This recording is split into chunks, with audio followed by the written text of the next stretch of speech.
Salve, salve rapaziada, tudo certo com vocês? Eu sou o Lucas Tadioto, esse aqui é o canal Stake Cheia. Nesse vídeo vou trazer para vocês as minhas análises para os jogos dessa quinta-feira, dia 5 de junho de 2025. O ano tá passando rápido aí, a gente já teve o final da temporada europeia. Estamos agora trabalhando na data FIFA, jogos de seleções, onde a gente tem aí nessa quinta-feira a semifinal, a outra semifinal, né, da UEFA Nations League, e a gente tem também aqui os jogos das eliminatórias da Copa do Mundo aqui da América do Sul. Então teremos a seleção brasileira em campo nessa quinta-feira contra o time do Equador. Vamos falar desse jogo, também vamos comentar sobre Paraguai, Uruguai, Chile e Argentina aqui no canal. Então bora comigo, vamos conhecer um pouco sobre as oportunidades que a gente pode ter nesses jogos aqui dessa quinta-feira, beleza?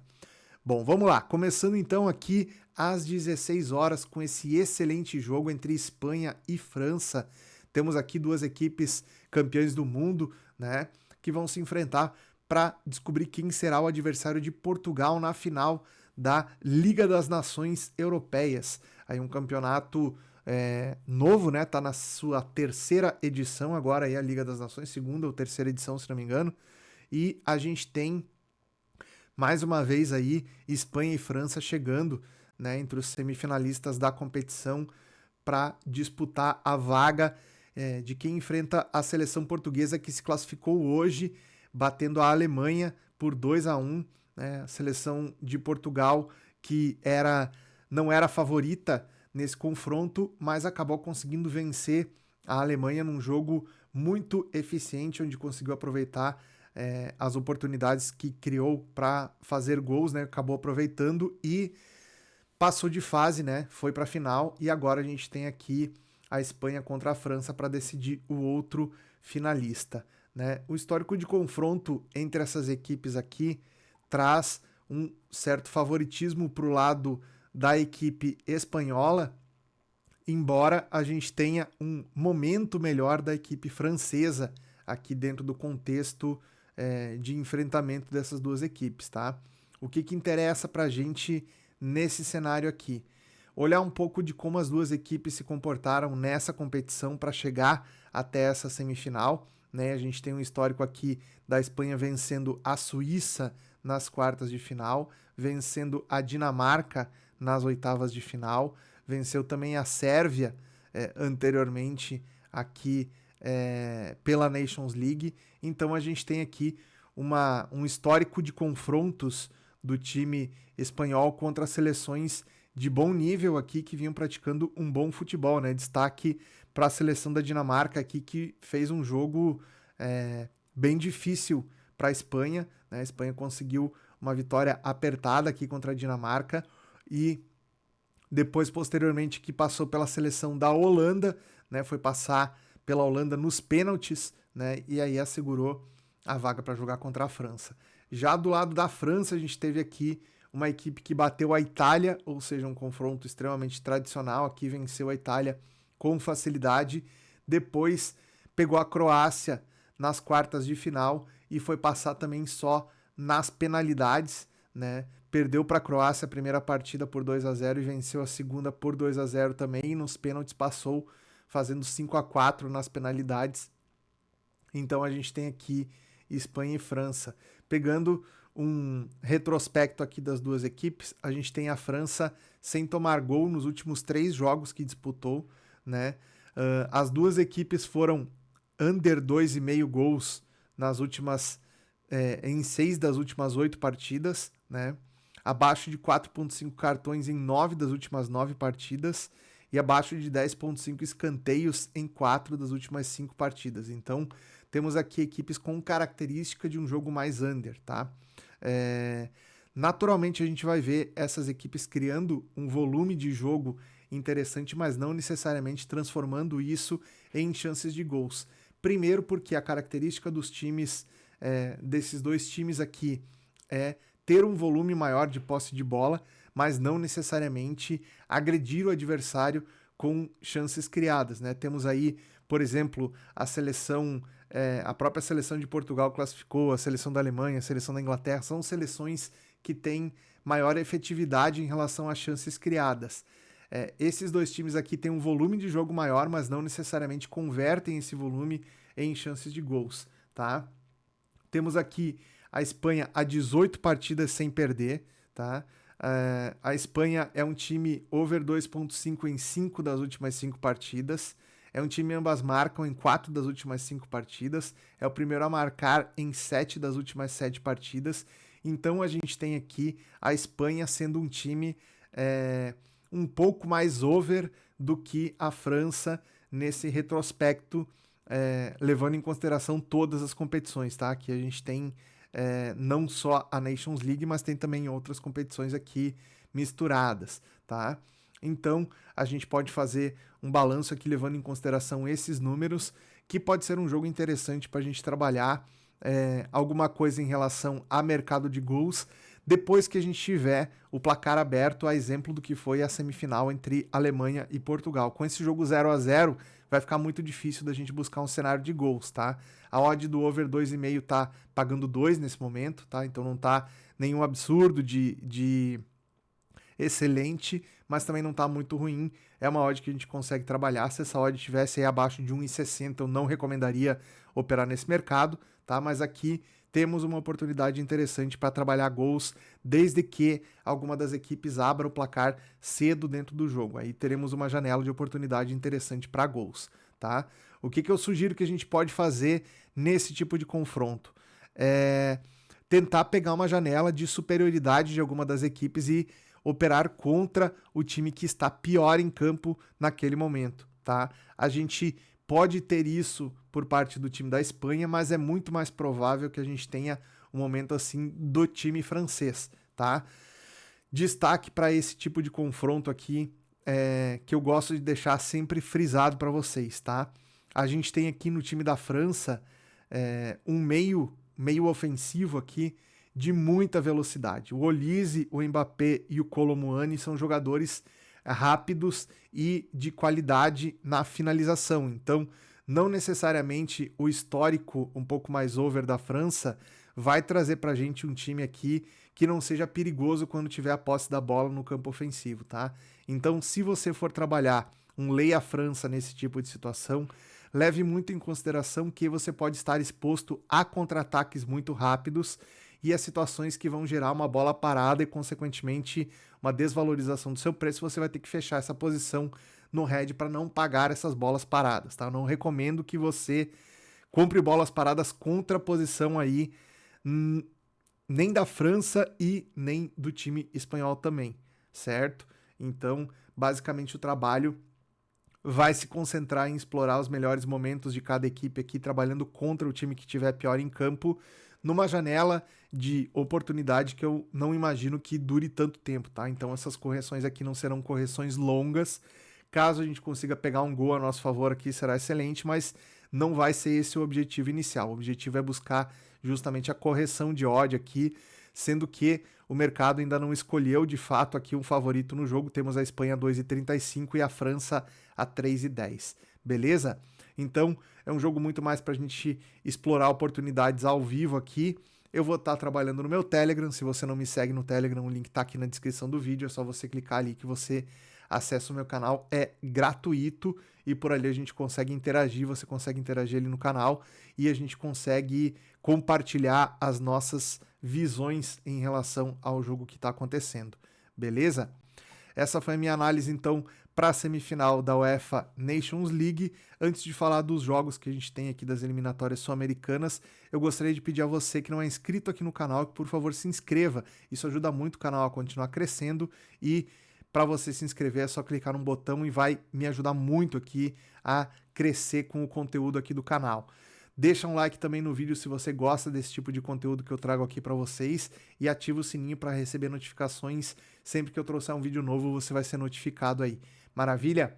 Lembrando sempre que quem está comigo aqui nesse conteúdo é a galera da Superbet. A Superbet que é um dos sites regulamentados aí depois desse processo de regulamentação que houve no mercado brasileiro. A Superbet é um site que está 100% regulamentado, oficialmente liberado aí pelo Ministério da Fazenda para operar no Brasil, um dos sites com melhor usabilidade, com melhor navegabilidade aí que a gente tem no mercado brasileiro hoje, com odds muito bacanas e uma variedade muito grande de mercados para você poder explorar aí, tanto mercados mais recreativos como mercados um pouco mais sérios aí, se você quiser levar uma abordagem um pouco mais séria das apostas esportivas aí no seu dia a dia. A Superbet também oferece essa possibilidade. Se você quiser criar sua conta, é só escanear o QR Code que está na tela ou clicar no link aqui na descrição do vídeo. Lembrando sempre, esse conteúdo é para maior de 18 anos, jogue sempre com responsabilidade, beleza?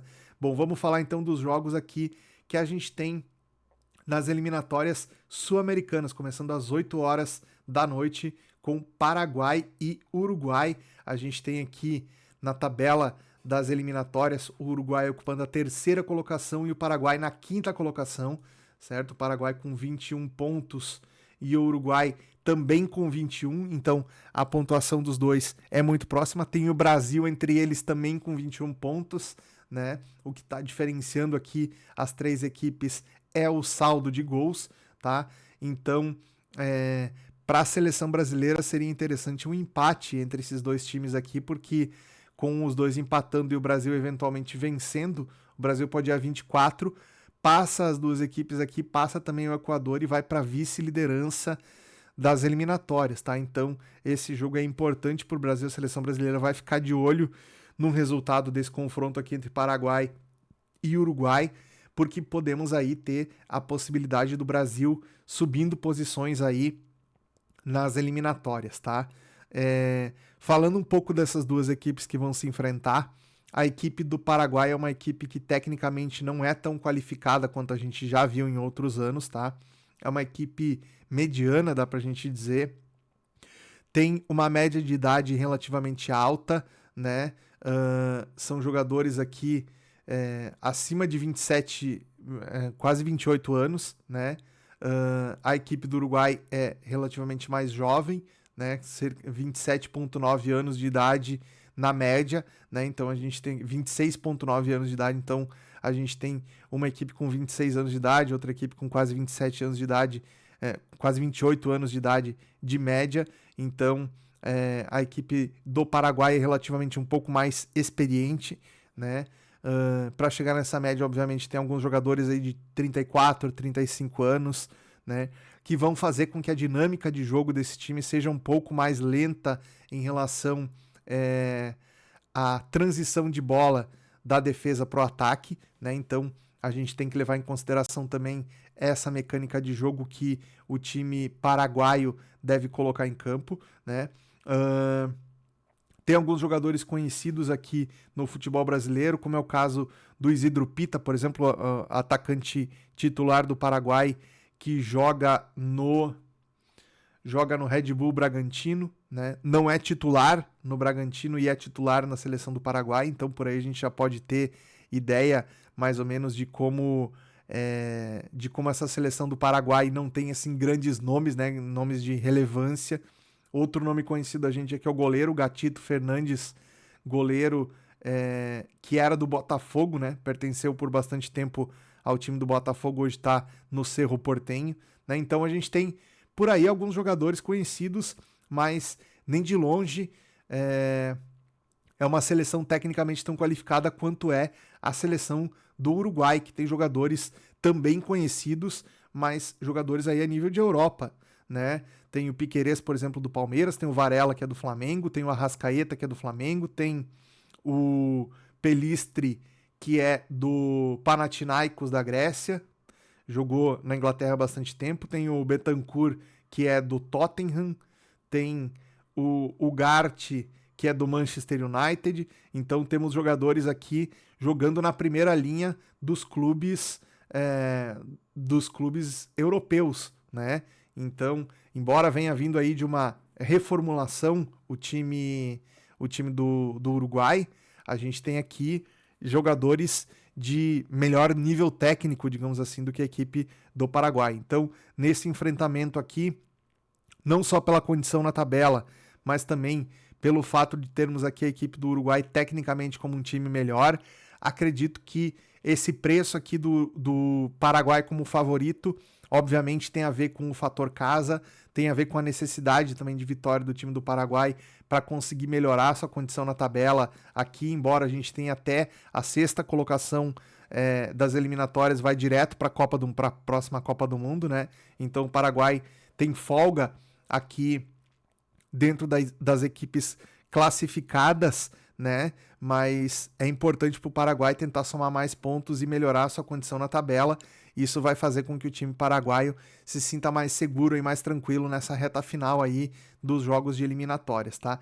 Como o jogo é na casa do Paraguai, as odds aqui estão colocando o Paraguai como favorito, mas tecnicamente o Uruguai é mais time e aqui a gente pode buscar sim um lei ao time da casa para tentar uma correção de preço aqui, levando em consideração que o time uruguaio pode ser protagonista nesse jogo, pode ter mais volume, pode ter mais condição aqui de criar chances de gols claras. Então, a minha visão aqui é lei ao time da casa, né? Lei à seleção paraguaia para tentar buscar uma correção de preço aqui e eventualmente pegar algum gol do Uruguai a nosso favor aqui, beleza?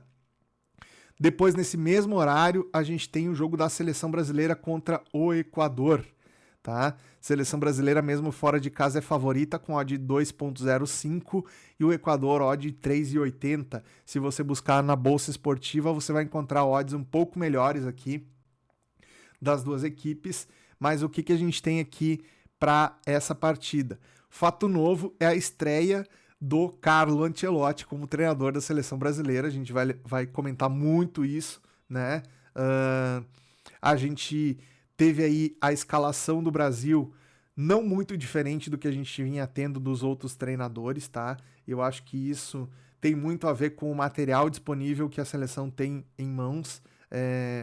O Ancelotti vai olhar para o cenário aí de jogadores possíveis para a convocação e não vai ver um cenário muito diferente dos jogadores que ele acabou convocando, né? Um que outro jogador poderia ser convocado, ficou de fora, aí talvez o Rodrigo, o Endrick, são jogadores que trabalharam com o Ancelotti recentemente no Real Madrid, que poderiam pintar nessa seleção também.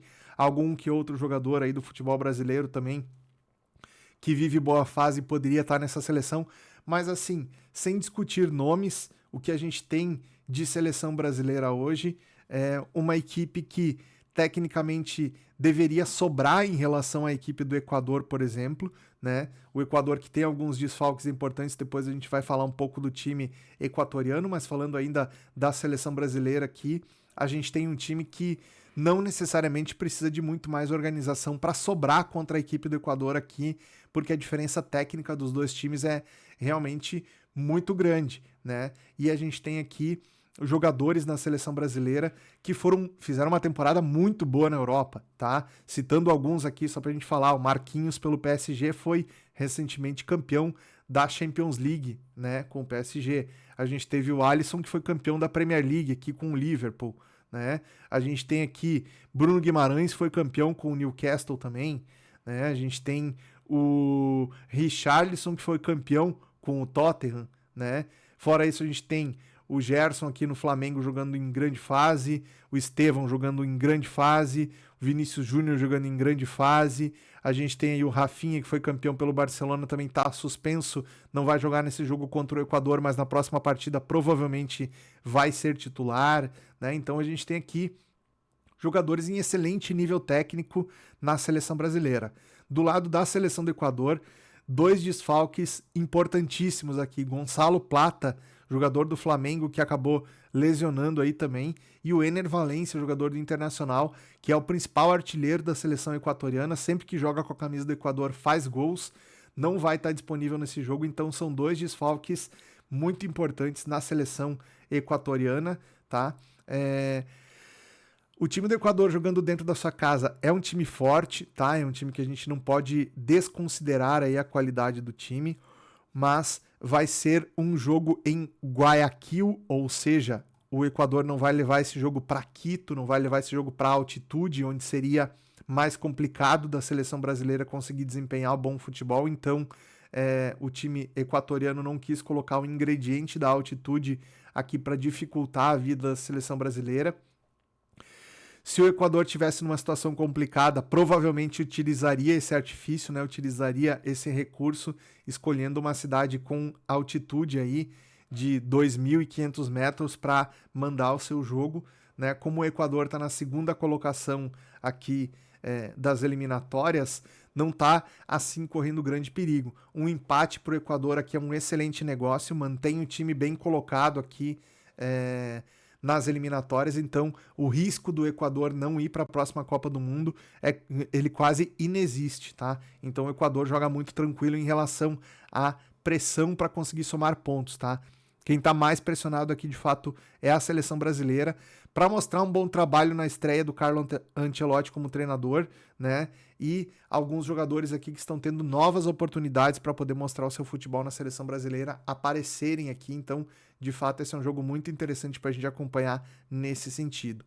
A exemplo do que eu sugeri para vocês em Paraguai e Uruguai, aqui também a minha ideia é trabalhar lei ao time da casa, né? Trabalhar contra o Equador, pensando aqui no resultado de vitória do Brasil ou empate. São duas possibilidades interessantes aqui e a gente deve ter essa odd do Equador corrigindo aqui ainda mais e podendo aproveitar essa subida de preço aqui, colocando uma graninha no bolso, pegando eventualmente um gol da seleção brasileira ou dois, né? É bem possível que a seleção brasileira, fazendo o primeiro gol, não descanse dentro de campo, não tente administrar o placar, parta para cima para tentar fazer 2 ou 3 aqui.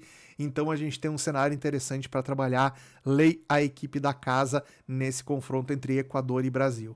Para fechar às 22 horas, a gente tem Chile e a Argentina. A Argentina líder isolada das eliminatórias com 31 pontos. O Chile está na lanterna da competição com 10 pontos, então aqui a gente tem sim uma diferença muito grande entre as duas equipes, tanto que o Chile, mesmo como mandante, aqui tem odd de 5,50 e a Argentina a 1,73, diferente dos outros confrontos. Bom, primeiro vamos falar um pouco das equipes aqui, depois a gente vai falar do que fazer no mercado nesse jogo aqui, tá? Tem 2 desfalques aqui na equipe chilena, mas não são desfalques de grande importância. A equipe do Chile mantém o que vinha fazendo nas eliminatórias aqui, uma equipe num 4-3-3 tradicional, montagem do Ricardo Gareca. A gente já viu ele fazer isso na equipe peruana antes de treinar a seleção do Chile. Vem colocando em prática agora esse mesmo modelo tático na seleção chilena. É uma equipe extremamente previsível, é uma equipe que se mostra muito fácil de ser marcada, né? A equipe do Chile não é uma equipe que desenvolva um futebol de alta criatividade, justamente pelo nível técnico de seus jogadores, que não são jogadores de grande qualidade técnica, né? Então por aí a gente já deve ter um domínio, né, da seleção argentina, que é uma equipe que sim tem muita qualidade técnica, tem jogadores de muita habilidade individual e que sabem utilizar esse tipo de situação, principalmente nos duelos individuais de 1 para 1. O time da Argentina tem a mecânica de jogo voltada para colocar os seus jogadores mais habilidosos no mano a mano contra os adversários. Essa é uma vantagem que a seleção da Argentina consegue criar dentro dos jogos. Então, naturalmente, a gente vai ver o Almada saindo no 1 para 1 contra os adversários, o Julián Álvares saindo no 1 para 1 contra os adversários, o Messi saindo 1 para 1 contra os adversários. O Messi vai ser muito mais difícil porque ele geralmente tem marcação dobrada, né? Os adversários se preocupam muito com o Messi e acabam deixando os outros jogadores tendo mais liberdade para poder desempenhar seu jogo, tá? A gente pode ter aqui essa escalação aqui, ela não é oficial. A gente pode ter aqui, por exemplo, o Lautaro Martínez como titular, a gente pode ter o Dybala aparecendo aqui também. São jogadores que vão estar no banco de reservas aqui, que tem muita chance de entrar também ao longo do jogo, jogadores que podem fazer diferença também individualmente. E se a gente pegar nome por nome aqui também, temos uma equipe da Argentina com jogadores que fizeram uma grande temporada na Europa, tá? O Emiliano Martínez aqui, o goleiro, fez uma grande temporada no Aston Villa. A gente tem aqui o Enzo Fernandes, foi campeão com o Chelsea da Conference League também. O Thiago Almada fez uma grande temporada. O Messi tá jogando muito nos Estados Unidos também. Obviamente o ritmo não é o mesmo do que do futebol europeu, mas a gente sabe que o Messi tem o diferencial da qualidade técnica que é insuperável, né? Então, a nível técnico, o time da Argentina é muito melhor que a seleção chilena. Então aqui, se nos outros jogos eu sugeri para vocês a possibilidade de operar contra o time da casa, aqui a gente tem a possibilidade, inclusive, de trabalhar a favor do time visitante, pegando só a vitória da Argentina aqui, para tentar buscar por um gol ou 2 gols da seleção argentina já no primeiro tempo contra o fraco time da seleção chilena, que está lá na lanterna da competição, né? Vai ligar o fator desespero muito cedo aqui a seleção chilena, deixando espaços para que a seleção da Argentina consiga se movimentar e criar o seu melhor futebol aqui, o seu estilo de jogo preferido contra uma seleção muito fraca. Então aqui eu acho que a gente pode ir back a Argentina com certa tranquilidade aqui. Espero que o mercado ofereça essa possibilidade aqui pra gente. Beleza?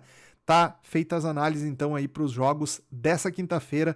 Espero que vocês tenham gostado. Se gostou, deixa o like e compartilha esse vídeo aí com todo mundo aí que você conhece, que gosta de apostas esportivas e tá procurando aí por uma análise pré-jogo para essas partidas, beleza? Um grande abraço, nos vemos no próximo conteúdo. Até lá!